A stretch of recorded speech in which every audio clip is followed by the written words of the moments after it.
یہ اس وقت کی بات ہے جب میں 9ویں جماعت میں پڑھتا تھا۔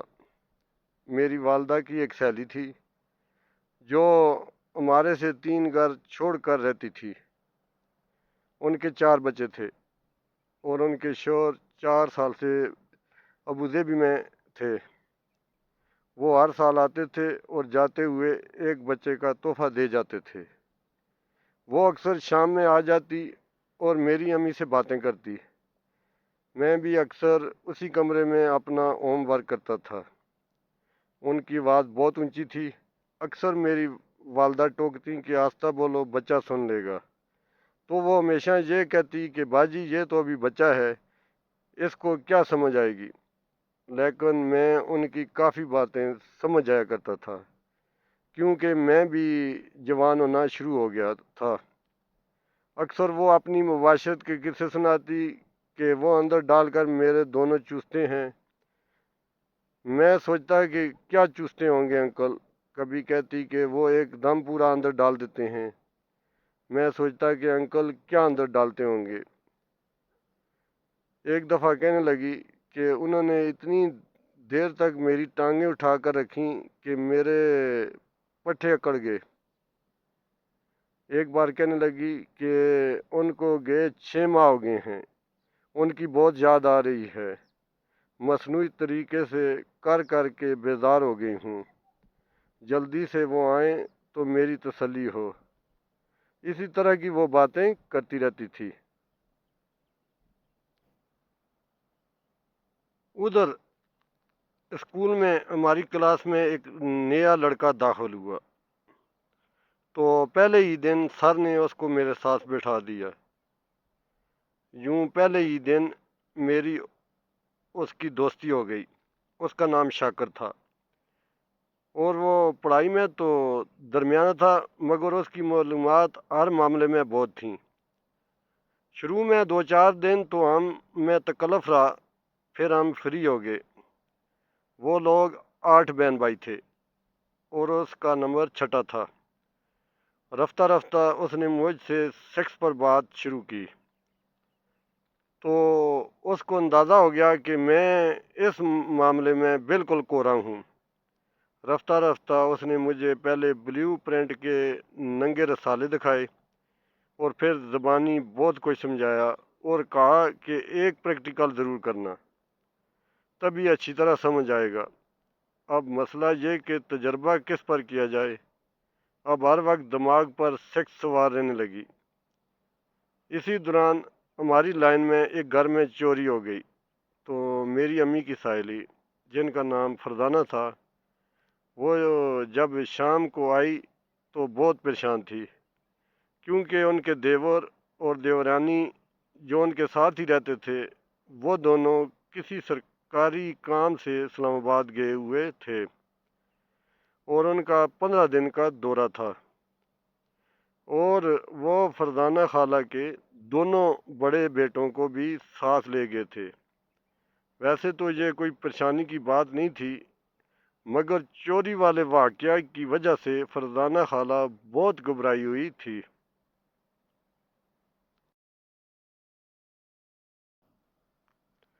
وہ میری والدہ سے کہنے لگی کہ باجی مجھے ڈر لگ رہا ہے، اگر آپ کہو تو میں رات کو اس کو اپنے پاس سلا لوں۔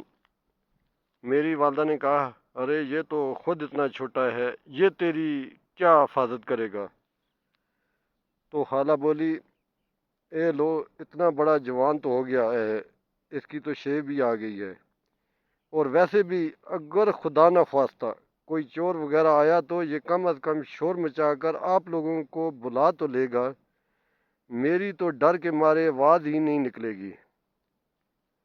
میری والدہ نے کہا، جا کر فرزانہ کے گھر رات کو سو جا اور خالہ کو حوصلہ دینا، ان کو ڈرنے نہ دینا۔ میں نے کہا اچھا، چلا جاؤں گا۔ تو خالہ بولی، نہیں، تو ابھی میرے ساتھ چل، اب رات شروع ہو گئی ہے، گھر پر میں اکیلی ہوں اور 2 چھوٹے بچے ہیں میرے، وہ تو ابھی 3 اور 2 سال کے ہیں، ان سے مجھے کیا سہارا ملے گا؟ تو میرے ساتھ چل میرا بیٹا۔ میری والدہ نے جب فرزانہ کی یہ حالت دیکھی تو مجھے کہا کہ ٹھیک ہے، تم ابھی کھانا کھا کر خالہ کے ساتھ چلے جاؤ۔ تو وہ بولی کہ نہیں، کھانا آج میرے گھر کھا لینا۔ تو والدہ کے کہنے پر میں نے اپنا رات کو پہننے والا نائٹ سوٹ اور کتابیں اٹھائیں۔ تو خالہ نے کہا کہ یہ صبح میرے گھر سے ہی اسکول چلا جائے گا، آپ پریشان مت ہونا۔ میری والدہ نے کہا کہ ٹھیک ہے، اور میں خالہ کے ساتھ ان کے گھر چلا آیا۔ ان کے گھر آج میں پہلی بار نہیں آیا تھا، سینکڑوں بار ان کے گھر میرا آنا جانا تھا، لیکن ہمیشہ ان کا گھر بھرا پڑا ہوتا تھا۔ لیکن آج ان کے گھر میں سناٹا تھا، کیونکہ ان کے دونوں بڑے بیٹے اور ان کے دیور اور دیورانی گھر میں نہیں تھے، اور دونوں چھوٹے بچے ماں کے ساتھ تھے۔ خیر وہاں پہنچ کر خالہ نے میرا ہاتھ پکڑ کر اپنے بیڈ روم میں لے گئیں اور اپنے بیڈ پر بٹھا کر بولی، آج تم یہیں سونا میرے ساتھ، اور دونوں بچے بھی ہمارے ساتھ ہی سوئیں گے۔ پھر ہم کچن میں آئے اور ہم چاروں نے کھانا کھایا۔ میں بیڈ روم میں آ کر اپنی پڑھائی کرنے لگا اور خالہ کچن کی صفائی وغیرہ کرنے لگیں۔ تھوڑی دیر کے بعد خالہ کچن سے آئیں اور 2 فیڈر دودھ کے بھر کر اپنے بچوں کو دیا کہ دودھ پی کر سو جائیں، اور مجھ سے پوچھا کہ کتنا کام باقی ہے۔ میں نے کہا کہ تقریباً آدھا گھنٹہ اور لگے گا۔ تو وہ کہنے لگی کہ ٹھیک ہے، میں بھی کچن نمٹا کر آتی ہوں۔ تھوڑی دیر بعد میرا کام مکمل ہو گیا تو میں نے اپنی کتابیں اسکول کے بیگ میں رکھ دیں اور کمرے میں ٹہلنے لگا۔ اس وقت تک ٹی وی صرف چند گھروں میں آیا تھا، اور ہمارے اور خالہ کے گھر بھی تھا۔ میں نے ٹی وی آن کر لیا اور اس وقت صرف پی ٹی وی آتا تھا، جو رات 10 بجے بند ہو جاتا تھا۔ تھوڑی دیر تک ہم چاروں ٹی وی دیکھتے رہے، پھر خبریں شروع ہو گئی تو خالہ نے اندر جا کر بستر لگایا اور مجھے کہا کہ سونے آ جاؤ۔ میں تھوڑی دیر بعد اندر پہنچا تو دیکھا کہ خالہ نے اپنے ڈبل بیڈ پر ہی میرا تکیہ اور چادر رکھ دی تھی، اور دونوں بچے دوسری سائڈ پر تھے، جبکہ خالہ خود بیچ میں لیٹی تھی۔ میں نے لائٹ بند کرنی چاہی تو خالہ بولی، کمرے کا دروازہ بھی اچھی طرح بند کر لو۔ میں نے کہا گرمی بڑھ جائے گی، لیکن وہ نہ مانی اور خود اٹھ کر دروازہ اچھی طرح بند کر کے کنڈی اور چٹکی دونوں لگا دیں۔ کھڑکیاں پہلے ہی بند تھیں۔ میں لیٹ تو گیا، لیکن مجھے گرمی لگ رہی تھی۔ ابھی ہمیں لیٹے ہوئے 10 منٹ بھی نہ ہوئے ہوں گے کہ باہر کچھ آہٹ ہوئی تو خالہ مجھ سے چمٹ گئی اور مجھے اپنے بازوؤں میں بھینچ لیا۔ ان کی بڑی بڑی چھاتیاں میرے سینے میں گھس گئیں۔ میں نے ان کی کمر پر ہاتھ پھیر کر ان کو تسلی دی تو ان کا ڈر کچھ کم ہوا۔ میں نے کہا کہ میں باہر دیکھ کر آتا ہوں۔ پہلے تو انہوں نے بالکل منع کر دیا، پھر میرے زور دینے پر کہ کچھ نہیں ہوتا، میں ہوں نا، تو وہ کہنے لگی میں بھی ساتھ چلوں گی۔ انہوں نے مضبوطی سے میرے ہاتھ میں اپنا ہاتھ پکڑا اور دوسرے ہاتھ میں ڈنڈا پکڑ کر دروازہ کھولا۔ تو پہلے میں باہر نکلا تو دیکھا کہ سین میں ایک بلی بیٹھی تھی جو ہمیں دیکھ کر بھاگ گئی۔ ہم دونوں کو ہنسی آ گئی۔ اب خالہ تھوڑی ریلیکس ہوئیں۔ باہر آ کر ہوا لگی تو محسوس ہوا کہ مجھے تو اچھا خاصا پسینہ آیا ہوا ہے، اور خالہ کو بھی پسینہ آیا ہوا ہے۔ میں نے بڑا کہا کہ دروازہ کھول کر سو جاتے ہیں، اب تو کوئی ڈر نہیں ہے، لیکن وہ نہ مانی۔ تنگ آ کر میں نے غصے میں کہا کہ پھر میں کپڑے اتار کر سوؤں گا۔ تو وہ ایک چادر لے آئیں کہ اس کو دھوتی بنا کر پہن لو۔ مجھے دھوتی باندھنا کہاں آتی، میں نے ایسے ہی لپیٹ لی۔ پھر خالہ کہنے لگی میں بھی نہا کر آتی ہوں۔ تھوڑی دیر میں وہ نہا کر آئیں تو انہوں نے بھی ایک نائٹی پہن رکھی تھی جو شاید خالو لائے ہوں گے، بالکل شفاف اور سفید رنگ کی تھی، اور اس میں سے خالہ کا جسم صاف نظر آ رہا تھا۔ ان کے گیلے بالوں سے پانی ٹپک رہا تھا جو ان کی نائٹی کو بھی گیلا کر رہا تھا، جس کی وجہ سے ان کے براؤن رنگ کے بڑے بڑے نپل صاف نظر آ رہے تھے، جو خالہ کو بالکل پتہ نہیں چل رہا تھا۔ ہم بستر پر لیٹے تو پتہ چلا کہ دونوں بچے تو سو چکے ہیں۔ خالہ نے ان کو سائڈ پر کیا، مجھے دوسری سائڈ پر لیٹنے کو کہا اور خود بیچ میں سیدھی لیٹ کر آنکھیں بند کر لیں۔ کمرے کی لائٹ ڈر کی وجہ سے بند نہیں کی۔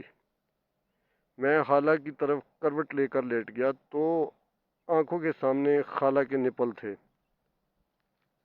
ان کو دیکھ کر مجھے کچھ ہونے لگا۔ مجھے لگا کہ میرا نیچے سے کھڑا ہونے لگا ہے، اور ذہن میں شاکر کی دکھائی ہوئی بلیو پرنٹ کے منظر چلنے لگے۔ اب میرا آلہ فل کھڑا ہو چکا تھا۔ اچانک باہر سے کچھ کھٹ پٹ کی آواز آئی۔ خالہ جو کہ جاگ رہی تھی ایک دم کروٹ لے کر مجھ سے لپٹ گئیں، لیکن اچانک ان کو احساس ہوا کہ ان کی ٹانگوں کے بیچ میں کچھ چبھ رہا ہے، لیکن ڈر کے مارے وہ پیچھے نہیں ہوئیں، اور میرا ببلو ان کی ببلی پر دستک دینے لگا۔ انہوں نے اپنی باہوں میں مجھے کس لیا اور ان کی چھاتیاں میرے سینے میں گھسنے لگیں، جبکہ میرا ببلو ان کی ببلی میں گھسنے کی کوشش کرنے لگا۔ میں نے محسوس کیا کہ انہوں نے شاید مجھے قبول کر لیا ہے۔ اب میں نے نیچے سے شاٹ مارنے شروع کیے تو وہ بالکل ہی نڈال ہو گئیں۔ اسی دوران میں چادر میرے جسم سے کافی ہٹ گئی اور ان کی نائٹی بھی ہٹ گئی۔ اب میرا ببلو ڈائریکٹ ان کی ببلی کو ٹچ کر رہا تھا۔ خالہ سیکسی لہجے میں بولیں کیا کر رہے ہو؟ میں نے جذباتی انداز میں کہا خالو کی کمی پوری کرنے کی کوشش کر رہا ہوں۔ تو خالہ سسکی لے کر بولیں تو پھر صحیح سے کرو نا۔ میں نے پوچھا وہ کیسے؟ تو بولیں او میں تجھے بتاتی ہوں۔ یہ کہہ کر انہوں نے میرے ہونٹوں کو چوسنا شروع کر دیا۔ اس وقت مجھے سیکس کے بارے میں عملی طور پر کچھ بھی نہ پتہ تھا۔ تھوڑی دیر بعد پھولی ہوئی سانسوں کے ساتھ میرے ہاتھ اپنی چھاتیوں پر رکھ کر بولیں ان کو بھی دبا۔ میں نے ناڑی پن سے ان کی چھاتیوں کو دبایا تو بولیں ان کو بھی چوس۔ میں ان کی ہر بات پر اپنی بساط کے مطابق عمل کر رہا تھا۔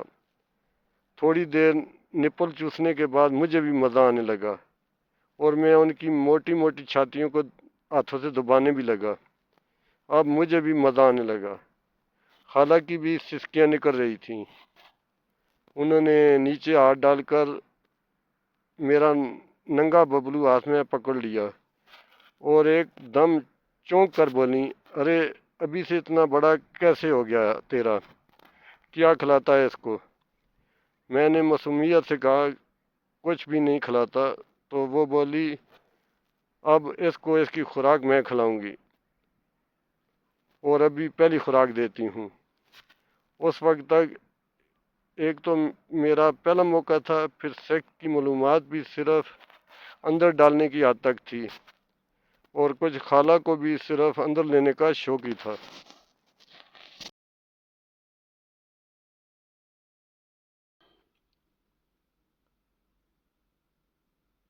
اس لیے فور پلے ہم دونوں میں سے کسی نے زیادہ نہ کیا، اور تقریباً 5 منٹ کے بعد میرا ببلو خالہ کی ببلی کے اندر جا چکا تھا، اور مزے کی بات یہ کہ میں نے تھوک وغیرہ کچھ بھی نہیں لگایا۔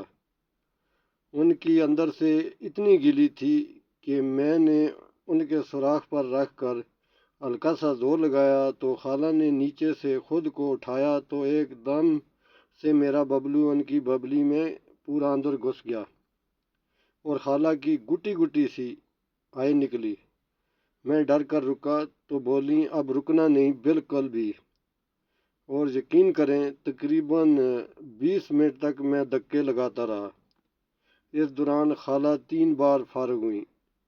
جب مجھے اپنی رگوں سے جان نکلتی محسوس ہونے لگی تو خالہ سمجھ گئیں کہ میں جانے والا ہوں، تو بولیں کہ جب تک میں نہ بولوں رکنا نہیں۔ میں اور تیز ہوا تو مجھے اپنے ببلو سے کچھ نکلنا محسوس ہوا، تو خالہ بولی بس کر۔ میں رکا تو میرے اندر سے منی کا سلاب سا نکلا جس نے خالہ کی پوری ببلی بھر دی۔ جب میں خالہ کے اوپر سے اترا تو ہم دونوں پسینے میں شرابور تھے اور دونوں کی سانس چڑھی ہوئی تھیں۔ ہم دونوں ساتھ ساتھ لیٹ گئے۔ تھوڑی دیر بعد جب ہماری سانسیں بحال ہوئیں تو میں نے خالہ کی طرف کروٹ لی تو انہوں نے شرما کر میرے سینے میں منہ چھپا لیا۔ اس رات ہم نے 3 بار کیا، اور پھر اگلے دن اسکول گیا تو شاکر کو سیکس کا تو نہیں بتایا، لیکن کچھ مزید ٹپس لیں، اور پھر اگلے 7 دن تک میں روز خالہ کی تسلی کرواتا رہا۔ مختصر یہ کہ اگلے 8 سال تک میں نے خالہ کو خالو کی کمی محسوس نہ ہونے دی۔ 8 سال بعد وہ گلشن اقبال شفٹ ہو گئیں اور خالو بھی مڈل ایسٹ سے واپس آ گئے۔ پھر یہ میرے لیے بولی بسری بات ہو گئی۔